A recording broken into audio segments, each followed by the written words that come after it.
ஓம் சரவண பவ. பாலும் தெளிதேனும் பாகும் பருப்பும் இவை நாளும் கலந்துனக்கு நான் தருவேன். கோலம் செய் துங்க கரிமுகத்து தூமணியே, நீ எனக்கு சங்கத்தமிழ் மூன்றும் தா. நெக்சர் அன்பர்கள் அனைவருக்கும் ஆத்திய சொர்ணலக்ஷ்மி ஆத்ம வணக்கங்கள். இந்த பதிவு மிக சிறப்பான பதிவு அப்படின்னு சொல்லலாம். 2026 இந்த வருடம் எப்படி இருக்க போகுது என்பதை பார்க்கவிருக்கிறோம். அனைவருக்கும் உலங்கணிந்த ஆங்கில புத்தாண்டு நல்வாழ்த்துக்கள். இந்த வருடம் பார்த்தீங்கன்னா கன்னி லக்னத்தில் உதகமாகி சந்திரன் ரோகிணியில் பயணிக்கவிருக்கிறார். இந்த வருடம் 12 ராசிக்கும் என்ன மாதிரியான சாதக பாதக பலன்கள் நடைபெறவிருக்கு என்பதை பார்க்குறோம். அது மட்டும் இல்லாமல் இந்த வருடம் பொது பலன் பார்த்தீங்கன்னா இந்த வருடம் மட்டும் இல்லை, தமிழ் வருடம் பிறக்கக்கூடிய பராப வருடமும் கொஞ்சம் சுமாரான வருடமாக இருக்குது. இயற்கை பேரிடர்கள், அதே போல் சீற்றங்கள், பஞ்சபூதங்கள் ஒரு அப்ஸ் அண்ட் டவுன்ஸாக அவங்க சரியாக இயங்காத நிலை. ஏன்னா எப்போ மழை வரும் எப்போ வெயில் அடிக்கும்னு தெரியாது. இந்த டிசம்பர் எண்ட்லேருந்தே ஜனவரி ஸ்டார்டிங்லேருந்தே நம்மளுக்கு ஒரே அரசியல் பரபரப்பு காணப்படும் சொல்லலாம். அரசியலில் ஒரு நல்ல ஒரு காரசாரமான விவாதங்கள். ஏன்னா எலெக்ஷன் டைம் ரொம்ப எந்த கட்சி ஜெயிக்கும், பழமை வாய்ந்த கட்சிகள் பலம் குறைவதும் புதிய கட்சிகள் பலம் பெருகுவதும் அதிகரித்து காணப்படும். கூட்டணி கட்சிகள் யார் எப்போ யாரோட கூட்டணி சேருவாங்க, இங்கே மட்டும் இல்லை உலகளாவிய அளவில் அரசியலில் மிகப்பெரிய மாற்றங்கள்லாம் ஏற்படும்.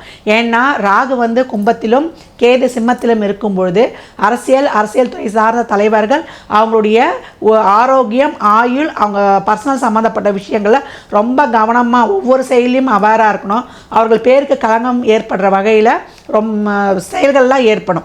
நம்ம இதுக்கு முன்னாடியே நிறைய இந்த பிரளய ராசின்னு சொல்லக்கூடிய கடகத்தில் இப்போ அடுத்து குரு டிரான்சிட் ஆவார். கேது அங்கே போய் எண்டில் சேருவார். அந்த குரு அந்த இடத்துக்கு வரும்போதெல்லாம் மிகப்பெரிய மாறுதல்கள் நம்ம பார்த்துருக்குறோம். உலகளாவிய அளவுலையும் நம்ம நிறைய இந்த செலிப்ரிட்டிகளுடைய வாழ்க்கையில் மாற்றங்களும் ஏற்படும் அப்படின்னு சொல்லலாம். கலைத்துறை, ஆன்மீகத்துறை, அரசியல் துறை அப்படின்னு சொல்லிட்டு ஏற்கனவே பார்த்தீங்கன்னா ட்ரம்ப் என்ன போடுறாரு, யாருக்கு எப்போ வேலை போகும், யார் எப்போ வாழ்க்கையில் பொருளாதாரத்தில் பெரிய மாற்றங்கள் ஏற்படலாம் பார்த்துருக்கோம் உலகளாவிய அளவில். அதனால் இப்போ வரக்கூடிய நாட்களில் அடுத்த ராகுக்கு எதுவும் டிரான்சிட் நம்மளுக்கு மகரத்துக்கும் கடகத்துக்கும் போக இருப்பதனாலையும் வறட்சி, அதே போல் நிறைய ஒரு உடல் நல குறைபாடு, புது புது மருந்துகள்லாம் கண்டுபிடிப்பாங்க. ஆனால் நோய்கள் நிறைய வரக்கூடிய காலகட்டமாக இருக்குது. நம்ம எல்லாத்துலேயுமே கவனமாக இருக்கணும். தொழிலாளர்கள் புரட்சி செய்வதும், முதலாளிகளுடைய கை ஓங்குவது, அதே போல் மக்கள் எல்லாத்துக்குமே ஒரு திண்டாட்டம் ஏற்படக்கூடியது, விலைவாசிகள் அதிகரிப்பது, இதெல்லாமே காணப்படும். உற்பத்தி சார்ந்த துறையெல்லாம் இப்போ ரொம்ப டெவலப் ஆகும். ஏற்றுமதி இறக்குமதி துறையெல்லாம் ரொம்ப சிறப்பாக இருக்கும். விவசாயம் ரொம்ப செழிக்கணும்லாம். விவசாயத்துக்கு நம்மெல்லாம் ரொம்ப ஆதரவு கரம் நீட்டணும். ஏன்னா விவசாயம் செழித்தால் தான் அனைத்து துறையுமே சிறக்கும். கால்நடை வளர்ப்புகள்லாம் ரொம்ப சிறப்பாகவே இருக்கும். இந்த காலகட்டம் இந்த கிரக மாறுதல்கள்லாம் நம்மளுக்கு ஒரு தாக்கங்கள்லாம் கொடுக்காமல் இருப்பதற்கு விவசாயிகளுக்கு நம்மளால் என்ற உதவிகளை செய்யணும். அப்போ கோ சம்ரக்ஷணம், பசுக்களுக்கு எவ்வளோக்கு எவ்வளோ நம்மளால் என்ற உதவிகள்லாம் செய்யும்பொழுது இந்த கிரக தோஷங்கள் நம்மளை ஒன்றுமே செய்யாது. இந்த ராகுக்கு இது டிரான்சிட்டில் போகிறது, சனி குரு இந்த பிரளய ராசியில் இருப்பதெல்லாம் அப்படின்னு சொல்லலாம்.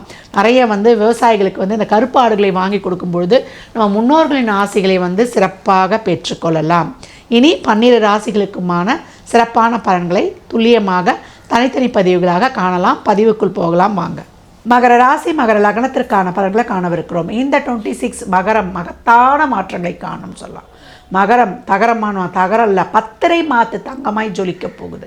அதற்கான காலகட்டம் வந்துருச்சுன்னு சொல்லலாம். 7.5 சனியின் பிடியிலிருந்து நிறைய தடைகளை சந்தித்தார்கள். தடைகளே எங்கள் வாழ்க்கையாக இருந்தது. தடிக்கற்களை எல்லாம் தகர்த்து படிக்கற்களாக வெற்றியின் படிக்கட்டுகள், சாதாரண படிக்கட்டுகளில் வெற்றியின் படிக்கட்டுகளாக மாற்றப்போகுது. தொழில் இது வரைக்கும் நிறைய செலவு, நிறைய ஏமாந்துட்டேன், நிறைய வாய் வார்த்தைகள்லாம் நான் எதுவும் செய்ய முடியல, நிறைய உடல்நிலை குறைபாடு, என்னுடைய சொல்வாக்கு செல்வாக்கு இல்லை, எப்போ எந்த நேரத்தில் எந்த பிரச்சனை வரும்னு தெரியல, நல்லா இருந்தவங்களே எனக்கு என் நெஞ்சில் குத்துறாங்க, நிறைய நம்பிக்கை துரோகங்களை பார்த்தேன், 8ல் கேது உட்கார்ந்து தேவையில்லாத வம்பு வழக்கு பிரச்சனைகள் கொண்டே இருக்குது. அது தீக்கவும் ஒரு பக்கத்தில் நான் முயற்சித்து போராடி கொண்டிருக்கிறேன். வருமானம் வருது, ஆனால் எப்படி செலவாகுதுன்னு தெரியல, தேவையில்லாத செலவுகள் விரயங்களை என்னால் கட்டுப்படுத்தவே முடியல அப்படின்னு அங்கலாய்த்து போன மகரம் இப்பொழுது அனைத்தும் நல்ல பலன்களாக நடக்கும். ஜேன்லேருந்தே ஸ்டார்ட் ஆகிடும். நிறைய சேரிட்டி, தான தர்மம்லாம் செய்யும்பொழுது உங்களுடைய தொழிலில் நிறைய நல்மாற்றங்களை ஏற்படுத்தலாம். தொழிலில் யாருமே எதிர்பார்க்காத உச்சத்தையும் நல்ல சிறப்பான மாற்றங்களையும் நல்ல மைக்ரேஷனையும் தொழிலில் நல்ல முதலீடு செய்து நல்ல விஸ்தாரப்படுத்துவதில் இந்த காலகட்டம் ஜூனுக்கு அப்புறம் செய்யக்கூடிய மகரம் ரொம்ப ஒரு ஸ்தான பலத்தோடு குரு வந்து உங்களை பொறுத்த வரைக்கும் அவர் வந்து சாதகமானவர் இல்லைன்னாலும் அவர் உட்காரக்கூடிய இடத்தின் மூலம் உங்களுக்கு பார்வையால் நல்ல சிறப்பான பலன்களை தரப்போகிறார். 11 பார்க்க போகிறாரு, ராசியை பார்க்க போகிறாரு, 3 பார்க்க போகிறாரு. 11 பார்த்து உங்கள் ஆசைகள் அனைத்தையும் அத்தனைக்கும் ஆசைப்படணும், உங்கள் ஆசையை நிறைவேற்ற போகிறாரு. ராசியை பார்த்து தெளிவாக கொடுக்க போகிறாரு. எதில் என்ன எதனால் எப்படி எங்கு எப்படிலாம் உங்களுக்கு கஷ்டம் ஏற்பட்டது, என்ன தப்பு செஞ்சீங்க, இதெல்லாம் வந்து திருத்திக் கொள்வதற்கு உங்களுக்கான ஒரு வழியை அழகாக காமிக்கிறாரு அப்படின்னு வந்து சொல்லலாம். தொழில் பாய்ச்சப்படுகிறது. இது வரைக்கும் வந்து ஒரு மைண்டில் இருந்த அந்த இருந்தது இல்லையா, நிறைய வந்து ஒரு ஸ்ட்ரெஸ் அதெல்லாம் நீக்கி ததாஸ்து, அதாவது முகப்பொழிவு, உடல் பொழிவு, தேகப்பொழிவு, ஆன்மப்பொழிவு. அந்த ஆன்மப்பொழிவு அபாரமாக அட்டகாசமாக இருந்து ஒரு 30 வயசு குறைஞ்சிடவங்கன்னு சொல்லலாம். 50 வயசு ஆளு கூட 25 டீனேஜ் மாதிரி இருப்பீங்க. அவ்வளோ ஒரு அருமையான ஒரு முகப்பொழிவு இது மகரத்துக்கு வந்துடும்னு சொல்லலாம். ஒரு லைஃப் லாங் வந்து ஒரு ஸ்டேபிளான நிலையை, ஏன்னா வாழ்க்கையில் நாம் முன்னுக்கே வரலையே, எல்லாரையும் ஏற்றி விட்டா நான் இங்கே நிற்கிறேனே அப்படின்னு அங்கலாய்க்கும் மகரம். ஆனால் அது வந்து உழைப்பின் ராசி. முதலாளியை உருவாக்க தான் அதனுடைய வேலையே. அவங்க இல்லாட்டி யாருமே இல்லை அப்படின்னு சொல்லக்கூடிய ராசி. கடைசி வரைக்கும் உழைப்பை நம்பி இருக்கும் ராசி. உழைக்கலன்னா சனி சும்மா விட மாட்டார். நம்பி இல்லை, உழைச்சாதான் மகரம் என்றைக்குமே சிகரத்தில் ஜொலிக்கும்னு சொல்லலாம்.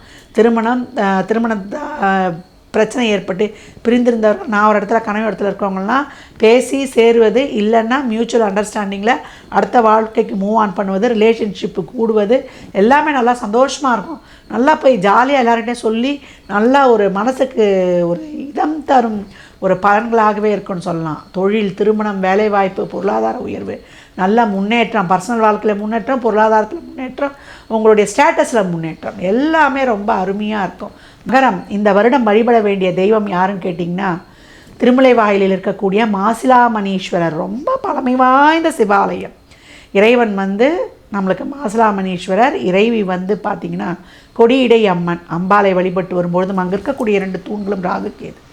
அங்கே வழிபட்டு வரும்பொழுது உங்கள் வாழ்க்கையில் மிகப்பெரிய ஏற்றங்களையும் மாற்றங்களையும் காணலாம். சனிக்கிழமை தோறும் அன்னதானம் கொடுங்க. ஏழை எளியவருக்கு மருத்துவ உதவியிலேருந்து, உணவு தானத்திலேருந்து, உங்கள் சரீர உழைப்பிலிருந்து, ஃபிசிக்கலி, மென்டலி, எமோஷ்னலி, ஃபினான்ஷியலி செய்யக்கூடிய மகரம் நிச்சயம் மகத்தான மாற்றங்களை கண்டு சிகரத்தை நிச்சயம் தொடும் பத்திரமாத்து தங்கமாய் ஜொலிக்கும். மகர ராசி லக்னத்திற்கு என் நல்வாழ்த்துக்களை தெரிவித்துக் கொள்கிறேன்.